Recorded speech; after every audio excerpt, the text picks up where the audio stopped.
Menopause ఇది ప్రతి మహిళా మెన్స్ట్రువల్ సైకిల్లో జరిగే కామన్ ప్రాసెస్.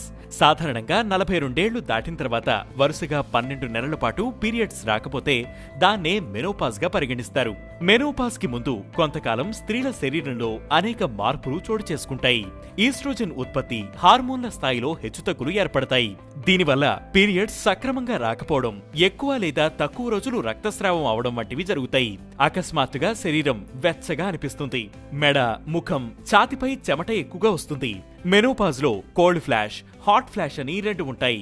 ఉన్నట్టుండి చెమట వస్తే అది హాట్ ఫ్లాష్, అకస్మాత్తుగా చలిగా అనిపిస్తే అది కోల్డ్ ఫ్లాష్. తుమ్మడం, దగ్గడం, కొన్నిసార్లు గట్టిగా నవ్విన సమయంలో కూడా తెలియకుండానే మూత్రాశయం మీద నియంత్రణ కోల్పోతారు.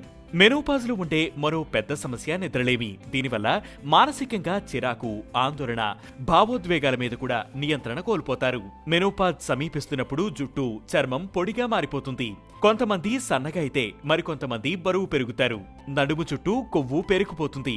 ఆహారం, జీవనశైలిలో మార్పులు చేసుకోవడం వల్ల మెనోపాజ్ లక్షణాల నుంచి వచ్చే సమస్యల నుంచి ఉపశమనం పొందవచ్చు. ప్రోటీన్ అధికంగా ఉండే ఆహారం, omega 3 fatty acids, calcium, vitamin D, magnesium, vitamin K అధికంగా ఉండే ఆహారం తీసుకోవాలి. సోయాబీన్స్, టోపోఫు అవిసె గింజలు, శనగలు, వేరుశనగ వంటి వాటిలో ఫైటో ఈస్ట్రోజన్ అధికంగా లభిస్తుంది. ఇది హార్మోన్లను సమతుల్యం చేయడంలో సహాయపడుతుంది.